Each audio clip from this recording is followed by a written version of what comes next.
اس video میں chapter number 10 حضرت عمر رضی اللہ عنہ کو پڑھا جائے گا جو کہ اپنے انصاف اور نظام عدل کی وجہ سے جانے جاتے تھے۔ تو چلیے مل کر پڑھنا شروع کرتے ہیں۔ حضرت عمر رضی اللہ عنہ was the second caliph of Islam. He radiallahu anhu was born at Mecca in a noble tribe called the Quraysh.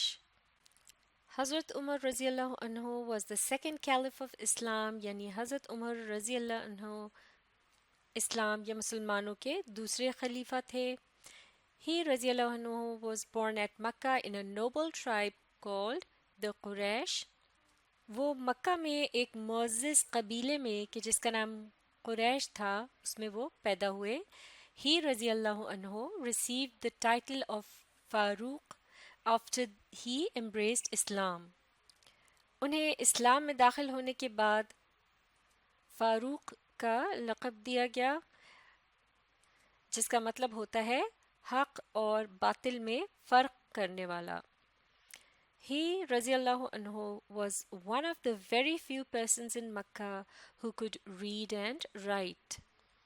وہ مکہ کے ان چند ایک لوگوں میں سے تھے جو کہ پڑھنا اور لکھنا جانتے تھے۔ He رضی اللہ عنہ was a tall, strong and brave man. وہ دراز قد، مضبوط جسم کے ساتھ ایک بہادر شخصیت کے مالک تھے۔ He رضی اللہ عنہ was also a very good wrestler, horse rider and swordsman. وہ کشتی، گھڑ سواری اور تلوار زنی میں مہارت رکھتے تھے۔ یہ لفظ swordsman پڑھا جاتا ہے یعنی اس میں لیٹر آر سائلنٹ ہوتا ہے اور MAN کو مین کے بجائے من پڑھا جاتا ہے، جیسے کہ سپر مین درست نہیں ہے بلکہ اسے سپرمن پڑھا جاتا ہے۔ اسی طرح سے جب کسی لفظ کے آخر میں اس طرح سے یہ تین جو لیٹرز ہیں جوڑ کر لکھے جائیں MAN تو اس کو پروناؤنس کرتے وقت یا بولتے وقت اسے مین کے بجائے من پڑھتے ہیں، جیسے کہ یہاں پر سوڈز مین کے بجائے سوڈز من پڑھیں گے، تو یہ اس کی درست ادائیگی ہے۔ آگے پڑھتے ہیں۔ بزنس واز ہز آکوپیشن، تجارت ان کا مشغلہ تھا یا پیشہ تھا۔ حضرت عمر رضی اللہ عنہ معاف کیجیے گا حضرت عمر رضی اللہ عنہ conversion to Islam was of great value to the Rasul صلی اللہ علیہ وآلہ وسلم in his mission of Islam. یعنی رسول اللہ صلی اللہ علیہ وآلہ وسلم کے نزدیک اسلام کا جو مقصد تھا اس کو حاصل کرنے کے لیے حضرت عمر رضی اللہ عنہ کا اسلام میں داخل ہونا بہت زیادہ اہمیت کا حامل تھا۔ Afterwards, he رضی اللہ عنہ remained very close to the رسول صلی اللہ علیہ وآلہ وسلم. بعد ازاں ان کی رسول اللہ صلی اللہ علیہ وآلہ وسلم سے بہت گہری قربت رہی۔ حضرت عمر رضی اللہ عنہ remained caliph for 11 years. حضرت عمر رضی اللہ عنہ 11 سال خلیفہ رہے۔ He رضی اللہ عنہ conquered a vast empire during the 11 years of his خلافت. اپنے 11 سالہ دور خلافت میں انہوں نے ایک وسیع و عریض سلطنت کو فتح کیا۔ He رضی اللہ عنہ introduced a great system of administration which served as a model for the Islamic world. He introduced a great system of administration یعنی کہ انہوں نے ایک بہت ہی زبردست نظام حکومت متعارف کروایا which served as a model for the Islamic world جو کہ اسلامی دنیا کے لیے ایک مثال بن گیا۔ He رضی اللہ عنہ introduced many reforms during his reign such as administrative courts to investigate the complaints against the officers of the state. یعنی اپنے دور حکومت میں انہوں نے ایسی اصلاحات متعارف کروائیں، معاف کیجیے گا، ایسی اصلاحات متعارف کروائیں جیسے کہ انتظامی عدالتیں، تاکہ ان کے ذریعے حکومتی ارکان یا اداروں کے خلاف جو شکایتیں آتی ہیں ان کی بھی تفتیش کی جا سکے۔ He رضی اللہ عنہ also reformed army, police force and tax system۔ کسی ادارے یا نظام کو ریفارم کرنے سے مراد ہے اسے درست کرنا یا بہتری کی طرف لے جانا۔ تو یہاں یہ بتایا جا رہا ہے کہ حضرت عمر رضی اللہ عنہ نے فوج، کوتوالی نظام اور نظام خراج کی بھی اصلاح کی۔ حضرت عمر رضی اللہ عنہ gave great importance to justice and well-being of the people۔ حضرت عمر رضی اللہ عنہ عدل اور لوگوں کی سلامتی کو بہت زیادہ اہمیت دیتے تھے۔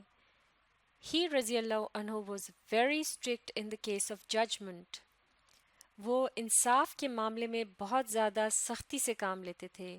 He رضی اللہ عنہ would not spare anyone, not even his own son, if wrong was committed by him۔ وہ کسی بھی شخص کو رعایت نہیں دیتے تھے، حتیٰ کہ ان کا اپنا بیٹا ہی کیوں نہ ہو اگر اس نے کوئی جرم سرزد کر دیا ہو۔ For him high and low, rich and poor were all equal before law۔ ان کے نزدیک قانون کے سامنے بڑا چھوٹا، امیر غریب سب برابر تھے۔ He رضی اللہ عنہ followed the saying of the رسول صلی اللہ علیہ وآلہ وسلم۔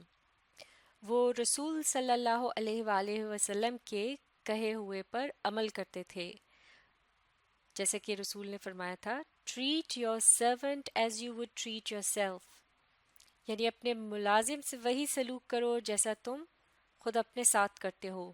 Master and servant are both equal before Allah۔ آقا اور غلام یا مالک اور ملازم دونوں ہی اللہ کے نزدیک برابر ہیں۔ The worship places and property of the non-Muslims were given protection۔ یعنی یہاں یہ بتایا جا رہا ہے کہ حضرت عمر رضی اللہ عنہ کے دور حکومت میں غیر مسلموں کی عبادت گاہوں اور ان کی جائیدادوں کو تحفظ دیا گیا، یعنی ان کی حفاظت کی گئی یا وہ محفوظ تھیں۔ حضرت عمر رضی اللہ عنہ was kind and sympathetic to the poor۔ حضرت عمر رضی اللہ عنہ غربا کی طرف بہت مہربان اور ہمدرد تھے۔ He رضی اللہ عنہ spent many sleepless nights roaming in the streets to see the conditions of his people۔ انہوں نے کئی راتیں جاگ کر گلیوں میں گشت کرتے ہوئے گزاریں، یہ دیکھنے کے لیے کہ لوگوں کے حالات کیسے ہیں۔ One night he رضی اللہ عنہ passed by a house and heard children crying۔ ایک رات وہ ایک گھر کے قریب سے گزرے جہاں سے انہیں کچھ بچوں کے رونے کی آواز سنائی دی۔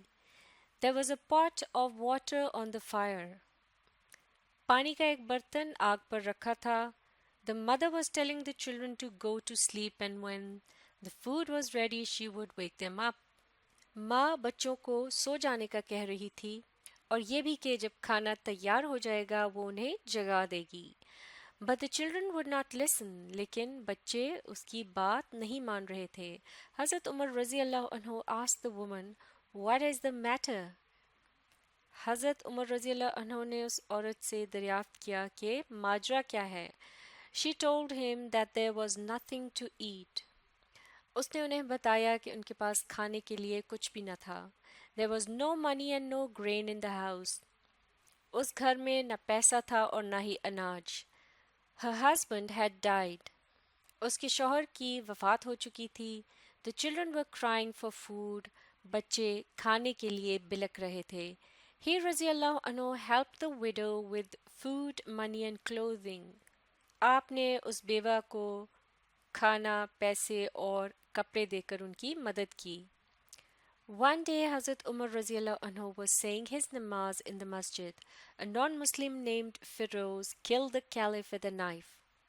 ایک روز حضرت عمر رضی اللہ عنہ مسجد میں نماز ادا کر رہے تھے کہ فیروز نامی ایک غیر مسلم نے خنجر سے وار کر کے خلیفہ کو شہید کر دیا. حضرت عمر رضی اللہ عنہ lies buried near Hazrat Muhammad sallallahu alaihi wa alihi wasallam and Hazrat Abu Bakr رضی اللہ عنہ in Medina. حضرت عمر رضی اللہ عنہ حضرت محمد صلی اللہ علیہ وآلہ وسلم اور حضرت ابو بکر رضی اللہ عنہ کے قریب مدفن ہیں. جیسا کہ نبی پاک صلی اللہ علیہ وآلہ وسلم کے ساتھ حضرت ابو بکر کی قبر ہے اور پھر ان کے ساتھ حضرت عمر کی جو جگہ یعنی وہ جگہ جو کہ حضرت عائشہ رضی اللہ عنہ کے لیے مختص تھی، جس کی کہ اجازت حضرت عمر رضی اللہ عنہ نے ان سے مانگی تھی اور انہوں نے انہیں اجازت دے دی تھی، تو لہٰذا انہیں اس جگہ پر حضرت عمر کو اس جگہ پر سپرد خاک کیا گیا.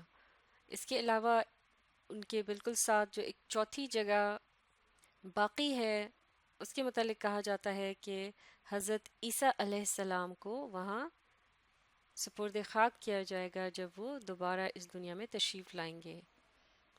تو یہ لیسن یہاں مکمل ہو گیا ہے. اس سے متعلق ریڈنگ کمپریہنشن ایکٹیویٹی کو اگلی ویڈیو میں مکمل کیا جائے گا. آپ اس ویڈیو کو ری پلے کیجیے اور اس کے ساتھ ساتھ پڑھنے اور سمجھنے کی کوشش جاری رکھیے.